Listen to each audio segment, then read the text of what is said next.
My dad is convinced that I make money in some type of illegal way. He's always joking around like, I'm not really sure what my son does, but he's got a nice apartment and he doesn't seem to ever go to work. And it's just this funny generational difference where work is something that you go and spend your time on, not something that is like perfectly integrated into your life and happens while you're sleeping. And that's not majorly generational, but think of this. I have a conservative construction worker father who spends all of his time literally doing physical manual labor to earn a living. And it just sometimes it's funny. It's like almost a clickbaity title. It's really not. It feels like it's illegal. It's so easy, so fast to do this that compared to a lifetime of physical labor, yeah, it almost does seem like something weird's going on here. But I'm going to share my screen here, and I'm going to go into the process specifically that I've used for the past 6 years and how it's evolved to show you how to make money online, specifically selling physical products on Amazon.com. So let's get into it. I'll also put up my screenshot of sales on the screen here for the last 30 days, like February 21st to March 21st or something. There's just over 40K. We're bouncing around right now between 25-30% profit margins. So Black Box by Helium 10 products. There's a link in the description for this software. I've been using this for the past 5 years now. This is a daily routine of mine, using this tool for something in the business. It is a suite of tools. And so literally when you sign up for this tool, by the way, it's a discount link, and it is an affiliate link, so it helps support my channel. If you're going to use that, I appreciate you getting through my link. There's 25 something tools in here. Okay, it is like, if you're going to start selling physical products on Amazon, get this. And even if you're doing arbitrage, whatever wholesale, whatever model you're doing, this tool is a great one to have in your portfolio of tools. The tool I'm specifically using is Black Box Amazon Product Research, under the product research header here. Keyword research, listing optimization, learning, marketing, analytics, and operations. Also, I'd recommend just quickly throwing a little star on that. Boom, favorite. And then it'll queue it up over on the side here, so it's always right there. You can see I've got like alerts set up for my listing, stuff like that. That's this little icon there. Okay, so here's how this works. My goal, and I'm going to simplify this so that it's fast, easy, and effective for you. I want to find $25 to $35 products that I can sell 10 to 25 units a day of that make 25 to 35% margins, so that I can make $150, $400, $500 a day in profit selling these products. Multiply that out during the course of a month, and you can see how it's like, yeah, he doesn't need to go get a job. Okay, and that's why my dad thinks I'm a criminal. A little bit of a joke, but he is often saying that. Okay, so category.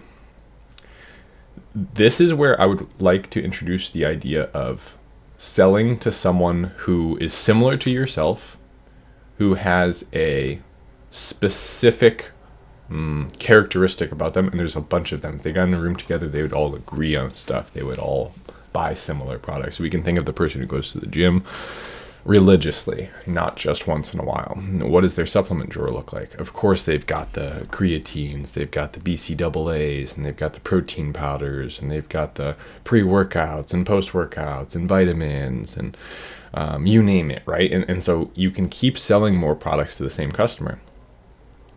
That's one of the most powerful parts about this, is that when you do this right, you only have to do it once. So instead of going out there and trying to launch products for the next 5 years and like hoping it works, I'm just going to get my feet wet, that doesn't really help you that much.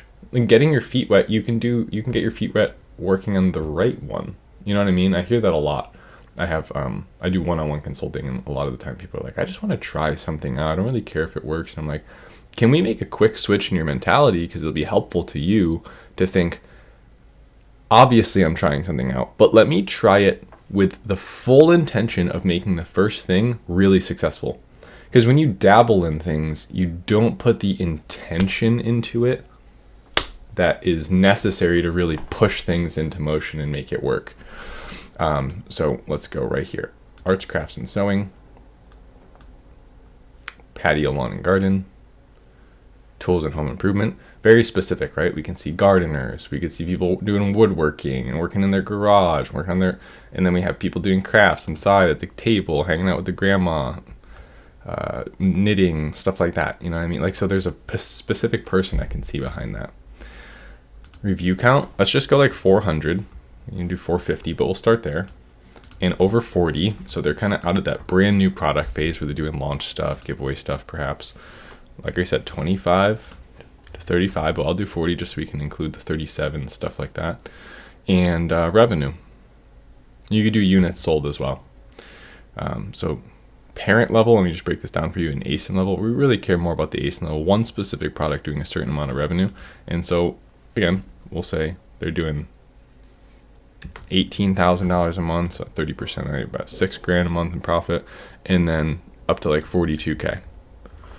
Closer to my numbers right there. So you're doing 12, 15K a month in profit, and then a good month selling something like that.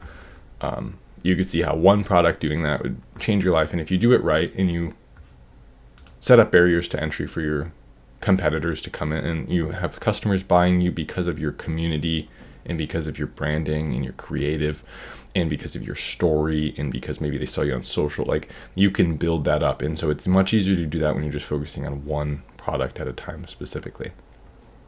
Certain products are obviously better than others.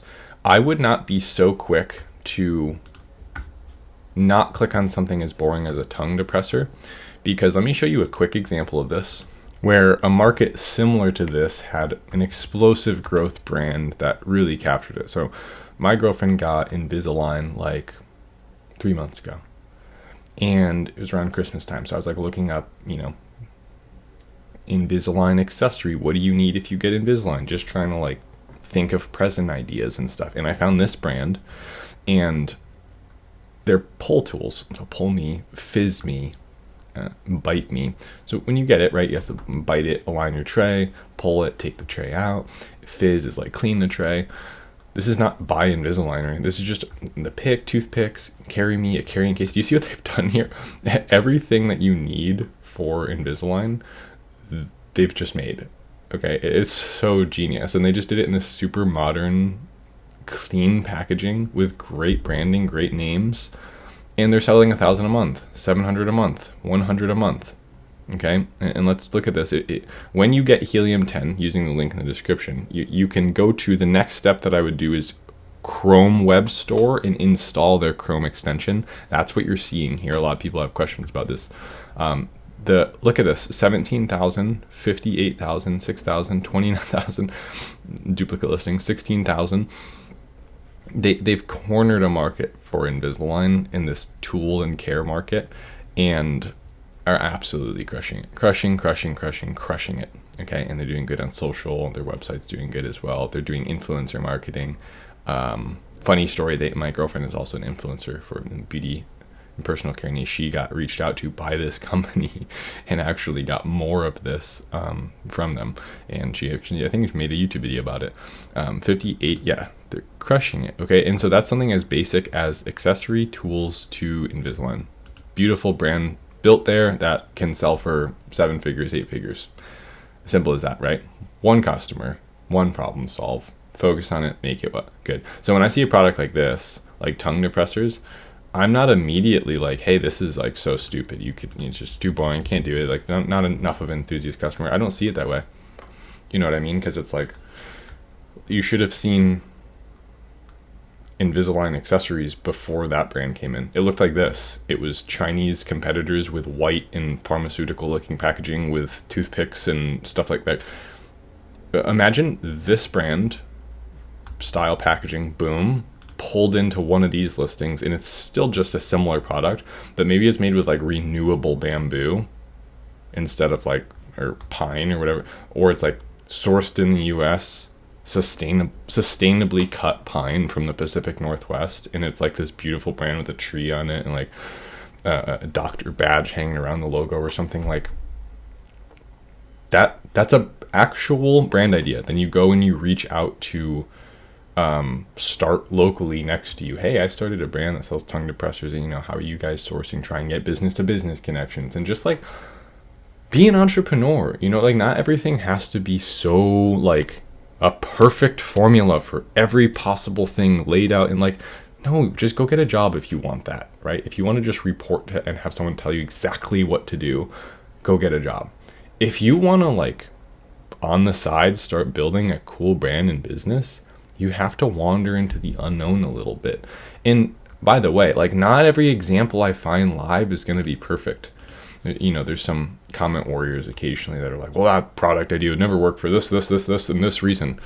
Okay, yeah, but take the lesson. Don't take it so literally. And I'm not saying go sell this specific product and do this. You have to be able to see what I'm talking about.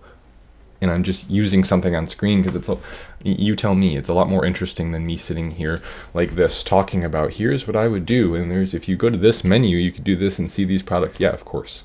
That's not very fun. Okay. So that's how I make quickly. I mean, you can go look through the rest of the ideas if you plug those same criteria in, make a quick list, and just keep going back to, can I make something better for this customer? And then go reach out to influencers who have already collected this crowd of customers and ask if I can send them samples, and ask if they could give me feedback, and start posting myself about the product, become a member of that community. If I have interest in it myself, I'm going to be a little bit more interested, of course, in growing this, because I would already be doing this. I'd already be thinking about this product. I'd already be talking about it, right? So that's like me with my fishing channel. I grew this YouTube channel and affiliate marketing business for my fly fishing that I started doing with my buddy. We're up to over 3,000 subscribers on YouTube. Our videos get thousands and thousands and thousands of views, and we have this awesome community. We've reached 30,000 people on Instagram in the last 30 days, and it's just like now we're building a product for that. So we went audience first that time, and then product. We don't even have a product yet. We're just doing some affiliate marketing for existing products and stuff. Got some proof of concept. Again, something I'd be doing anyway. It's not that hard, okay? So again, if you need help, there's like something on screen right now for a one-on-one call on Patreon. I don't have a course or anything. I have a small community. It's like $9 a month, and then that's all I have. And then this YouTube channel, if you need any help whatsoever. But thanks for being here. I really do appreciate it, and I'll see you in the next video. Later.